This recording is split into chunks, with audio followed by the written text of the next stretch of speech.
Selamat pagi dan salam sejahtera bagi kita semua. Perkenalkan, nama saya Agustina Pandani dengan NIM 200100213 dari kelas A. Pada kesempatan kali ini, saya akan menyampaikan pemaparan materi terkait komunikasi interpersonal. Namun, sebelumnya saya ingin mengucapkan terima kasih kepada Ibu Eni Rohyati, MPC Psikolog, selaku dosen pengampu pada mata kuliah Psikologi Komunikasi dan Sosial Media yang telah mengizinkan saya untuk menyampaikan pemaparan materi pada hari ini. Baik, kita langsung mulai saja ke pembahasan yang pertama, yaitu terkait pengertian dari komunikasi interpersonal. Nah, jadi apa sih yang dimaksud dengan komunikasi interpersonal itu? Nah, komunikasi interpersonal ini, teman-teman, merupakan komunikasi antar pribadi. Kemudian komunikasi interpersonal ini juga merupakan suatu aktivitas timbal balik antara pengirim dan penerima pesan. Nah, kalau menurut Mulyana dalam penelitiannya pada tahun 2005, komunikasi interpersonal ini dapat dilakukan secara tatap muka. Sedangkan menurut Erwin dalam Ngalimun tahun 2008, komunikasi interpersonal itu dapat berlangsung antara dua orang atau lebih yang dilakukan secara tatap muka. Nah, jadi pendapat Mulyana dan Erwin ini saling berkaitan satu sama lain ya teman-teman. Nah, kaitannya di mana sih? Jadi kaitannya itu ada di komunikasi yang dilakukan secara tatap muka. Jadi itu teman-teman kaitannya. Oke, kita langsung ke pembahasan yang berikutnya, yaitu terkait ciri-ciri dari komunikasi interpersonal. Nah, komunikasi interpersonal ini ciri-ciri yang pertama yaitu melibatkan komunikasi verbal dan non-verbal. Komunikasi verbal itu seperti apa sih? Seperti yang kita ketahui bahwa komunikasi verbal itu adalah komunikasi yang kita katakan, sedangkan non-verbal itu apa yang kita lakukan atau melalui tindakan. Jadi, komunikasi interpersonal ini melibatkan perkataan dan tindakan gitu teman-teman. Contoh ketika kita sedang berbicara dengan teman kita, kalau misalnya ekspresi kita datar atau kita tidak melibatkan komunikasi nonverbal ini pasti akan monoton gitu kan teman-teman, akan membosankan. Nah, jadi kalau komunikasi interpersonal yang baik itu dilakukan secara komunikasi verbal dan nonverbal. Nah, kemudian yang kedua, komunikasi interpersonal itu dapat dilakukan secara spontan. Spontan ini secara langsung gitu, secara sadar ataupun tidak sadar atau kombinasi dari kedua-duanya gitu teman-teman.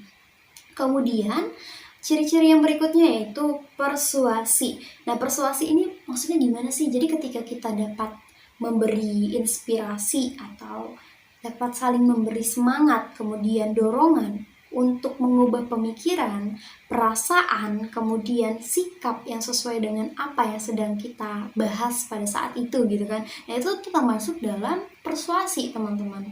Kemudian ciri-ciri yang berikutnya yaitu tidak statis tetapi berkembang. Ini maksudnya gimana sih? Nah, jadi komunikasi ini tuh tergantung dari tingkat hubungan pihak-pihak yang terlibat dalam komunikasi interpersonal.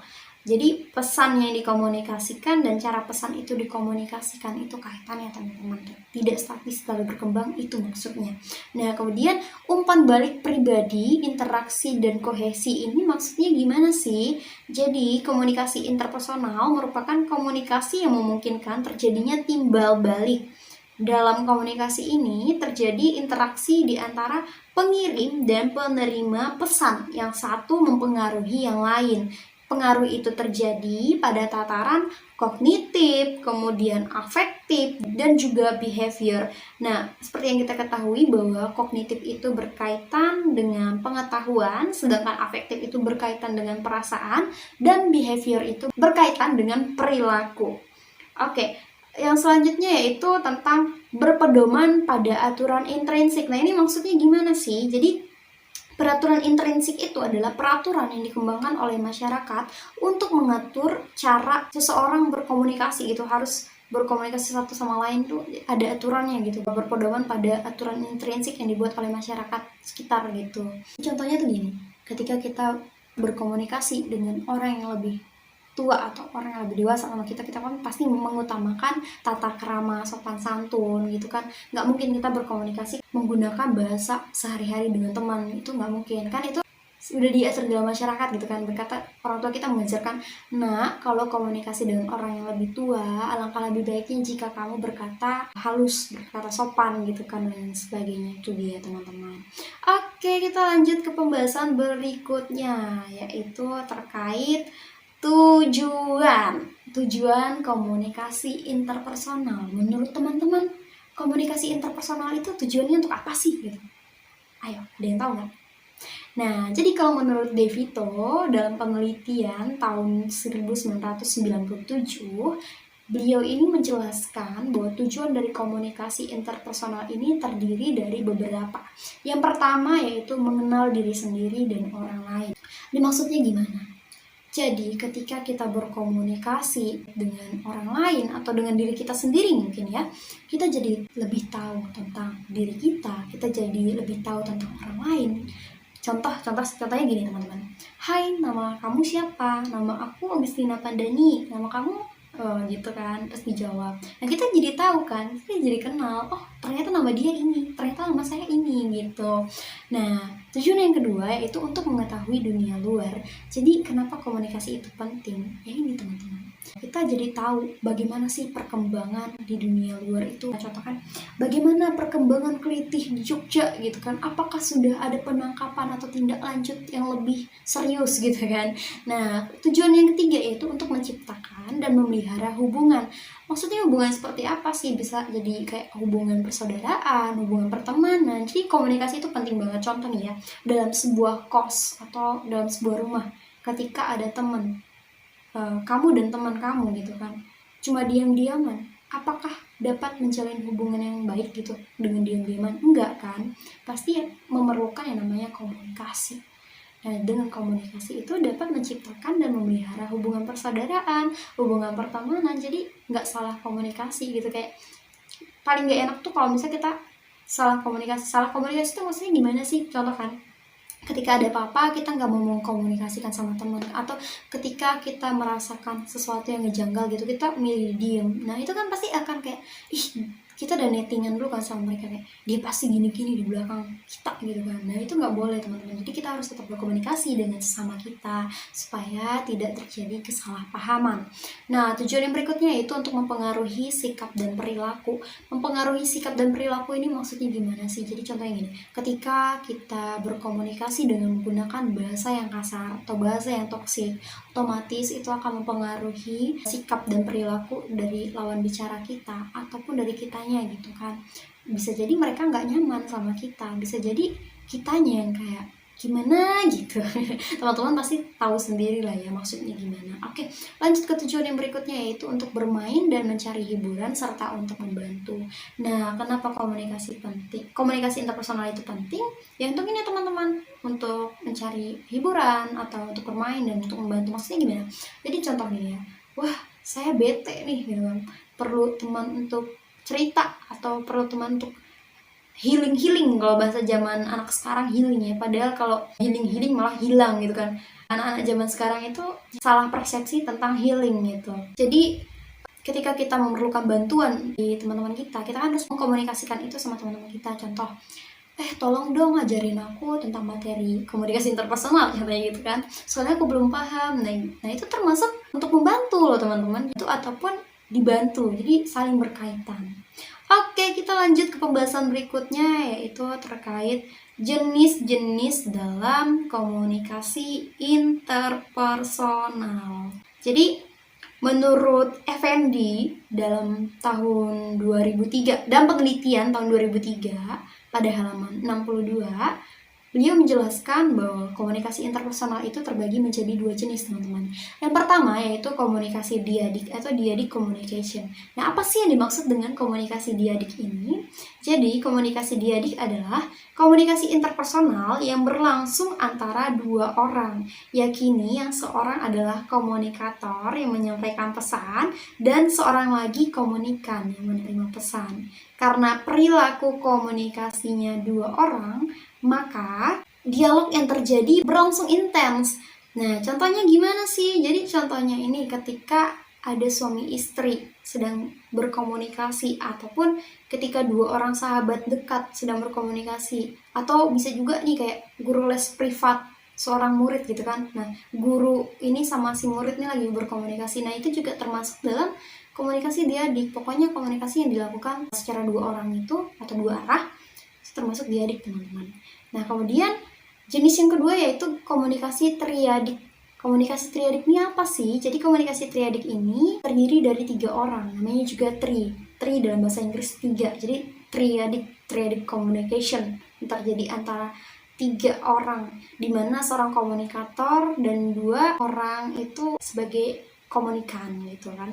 Nah, apabila dibandingkan dengan komunikasi diadik, maka komunikasi diadik itu jauh lebih efektif karena komunikasi itu memusatkan perhatiannya pada seorang komunikan. Kalau yang diadik itu ya teman-teman, jadi lebih fokus antara 2 orang. Nah, lanjut. Kita akan membahas tentang karakteristik dari komunikasi interpersonal. Oke. Nah, menurut De Vito lagi pada tahun 1997. Jadi yang pertama yaitu sudut pandang humanistik. Nah, sudut pandang ini menekankan pada keterbukaan, empati, sikap mendukung, dan kualitas. Kualitas yang menciptakan interaksi ya, yang bermakna gitu. Kemudian jujur dan memuaskan. Pandangan ini dimulai dengan pandangan umum yang menurut para filsuf dan humanitis menentukan terciptanya hubungan antar manusia yang superior. Nah, yang superior ini contohnya gimana sih? Jadi, contohnya tuh kayak kejujuran, keterbukaan, dan sikap positif ini termasuk dari sudut pandang humanistik, teman-teman. Jadi, ketika teman-teman berkomunikasi dengan teman yang lain gitu kan, terus temannya jadi jujur, terbuka gitu kan, ataupun menimbulkan sikap yang positif gitu kan. Nah, itu termasuk dalam sudut pandang humanistik, teman-teman. Oke, kita lanjut ke karakteristik berikutnya, yaitu sudut pandang pragmatis. Nah, ini maksudnya gimana sih? Jadi, sudut pandang ini menekankan pada manajemen dan kesegaran interaksi. Secara umum, kualitas-kualitas yang menentukan pencapaian tujuan yang spesifik. Pandangan ini berawal dari keterampilan spesifik. Contohnya apa sih? Nah, contohnya yaitu kepercayaan diri, kemudian kebersatuan, manajemen interaksi, pemantauan diri, daya ekspresi, orientasi kepada orang lain. Nah, ini termasuk dalam sudut pandang pragmatis ya. Kalau misalnya teman-teman percaya diri nih ketika berkomunikasi dengan orang lain, nah itu termasuk dalam sudut pandang pragmatis. Kayak, wih, gila, keren gitu kan. Dia percaya diri orangnya. Terus dia tuh manajemen interaksinya keren gitu kan. Dia bisa menggunakan komunikasi verbal dan komunikasi non-verbalnya secara baik gitu kan. Nah, kemudian sudut pandang yang berikutnya yaitu sudut pandang pergaulan sosial dan sudut pandang kesetaraan. Ini maksudnya gimana sih? Jadi, sudut pandang ini itu didasarkan pada model ekonomi imbalan dan biaya. Sudut pandang ini asumsikan bahwa suatu hubungan merupakan suatu kemitraan di mana imbalan dan biaya saling dipertukarkan. Sudut pandang tersebut tidak terpisah satu sama lain, tetapi saling melengkapi ya teman-teman, antara sudut pandang humanistik, sudut pandang pragmatis, sudut pandang pergaulan sosial, dan sudut pandang kesetaraan ini saling melengkapi satu sama lain. Masing-masing sudut pandang akan membantu dalam memahami efektivitas komunikasi interpersonal. Adanya komunikasi interpersonal yang memotivasi dalam penerapannya berjalan seiring dengan usaha dari masing-masing individu untuk mencapai apa yang ingin dicapai. Efektivitas komunikasi pada konteks komunikasi interpersonal terletak pada kualitas hubungan antar anggota atau antar ini loh, kayak antar teman lah gitu, antar orang yang saling berkomunikasi itu teman-teman. Jadi kualitasnya. Jadi kalau interpersonal itu ciri-cirinya atau karakteristiknya dari kualitas dia menyampaikan ataupun menerima pesan itu teman-teman. Jadi gitu ya sudut pandang atau karakteristik dari komunikasi interpersonal menurut De Vito. Oke, kita lanjut teman-teman ke pembahasan yang berikutnya, yaitu terkait hambatan dalam komunikasi interpersonal. Ternyata komunikasi itu juga punya hambatannya gitu kan. Nah, kalau menurut Sunarto dalam penelitiannya tahun 2003 di halaman 17 itu menjelaskan bahwa Komunikasi interpersonal terdiri dari 3 hambatan. Yang pertama yaitu hambatan mekanik. Hambatan mekanik ini timbul dari akibat adanya gangguan pada saluran komunikasi, seperti terganggunya saluran magnetik radio oleh getaran-getaran sehingga pesan yang disampaikan menjadi kurang jelas gitu. Nah, kalau misalnya ada teman kita lagi sakit atau radang tenggorokan itu kan bisa mengakibatkan suaranya kurang jelas gitu kan ketika dia ngomong, apa kamu mau apa gitu kan. Tapi beda lagi kalau misal orang udah jelas gitu kan, dia nggak punya penyakit atau apa-apa di tenggorokannya dan sebagainya, dia jelas kita nggak mendengar, mungkin telinga kita yang agak ini teman-teman perlu diperiksakan dokter. Oke, kita lanjut ke hambatan yang berikutnya, yaitu hambatan semantik. Nah, hambatan semantik ini sering terjadi dalam tahap proses komunikasi karena berkisar masalah apa yang dikomunikasikan dan disampaikan pada tahap-tahap komunikasi. Suatu pesan akan berarti lain pada seorang dalam konteks yang berbeda. Hal ini disebabkan adanya gangguan komunikator karena salah persepsi. Nah, ini teman-teman yang sudah saya jelaskan sebelumnya tadi, bahwa komunikasi interpersonal itu sangat penting, atau komunikasi itu sangat penting supaya tidak terjadi kesalahpahaman. Contoh ketika saya bilang A, atau gini deh, kayak saya bilang bunga bank. Ada yang berpendapat bahwa oh dia lagi bahas bunga yang di bank, atau ada bunga yang namanya bank, terus ada juga yang kayak istilah dalam bank itu kan perbankan itu kan, bunga bank itu kan artinya kayak tiap bulannya ada bunganya gitu kan. Beda lagi kalau misalnya menganggap bahwa oh bunga itu ya yang ada daunnya itu ya, nah itu kan udah terjadi kesalahpahaman di situ. Nah, jadi penting banget komunikasi itu disampaikan dengan baik dan benar supaya menghindari kesalahpahaman atau kesalahan persepsi itu. Oke, hambatan yang berikutnya yaitu hambatan manusiawi. Segala masalah yang paling semu dalam semua proses komunikasi karena berasal dari dalam diri manusia itu sendiri, terjadi karena faktor emosi dan prasangka pribadi, kemampuan atau ketidakmampuan alat panca indera. Contoh gini teman-teman, alat panca indera itu kan ada beberapa gitu kan. Ada telinga, nah itu alat panca indera itu kayak kulit kan untuk merasa gitu kan, kayak dingin atau apa gitu. Nah, lidah juga bisa untuk merasa panas, pahit dan sebagainya. Kemudian kita masuk ke pembahasan yang berikutnya, yaitu tentang intervensi. Nah, jadi intervensi seperti apa sih yang dapat kita lakukan, atau penanganan seperti apa sih yang dapat kita lakukan dalam upaya untuk meminimalisir hambatan tersebut. Hambatan yang sudah dijelaskan sebelumnya tadi ya teman-teman. Nah, jadi yang pertama yaitu pesan atau informasi yang disampaikan itu harus disampaikan secara apa adanya atau jujur dan terbuka. Nah, kemudian kita harus memberikan waktu seluas-luasnya kepada komunikan untuk menyampaikan pendapatnya. Jangan sekali-sekali memotong pembicaraan seseorang sebelum mereka selesai mengungkapkan apa yang menjadi pendapatnya. Yang ketiga yaitu fokus. Jadi kita harus memfokuskan perhatian, perasaan pada tema pembicaraan. Hindari sikap acuh tak acuh gitu, seperti menyepelekan orang lain, terus menganggap rendah si komunikan dan lain sebagainya, itu nggak boleh. Terus kayak kita harus memperhatikan perilaku nonverbal, seperti apa tatapan mata yang menyenangkan itu, atau senyuman, mimik muka yang bersahabat. Nah, itu kita harus perhatikan hal ini teman-teman. Kemudian yang terakhir yaitu kita harus menumbuhkan rasa saling percaya dan saling bergantung bahwa kita orang baik dan dia juga orang baik. Jadi kayak supaya komunikasi itu dapat diterima dengan baik, ya kita harus melakukan beberapa hal ini teman-teman. Kita harus memperhatikan ekspresinya, kita harus fokus, kita harus memberikan waktu si lawan bicara kita untuk mengungkapkan pendapatnya. Jangan terus-terusan kita yang ngomong gitu teman-teman, karena itu bisa jadi orang yang mendengarkan itu akan bosan.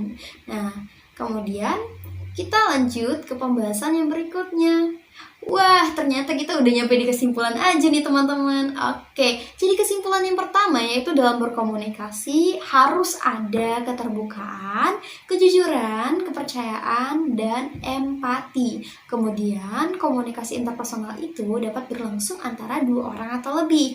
Biasanya dilakukan secara tatap muka juga, teman-teman. Oke.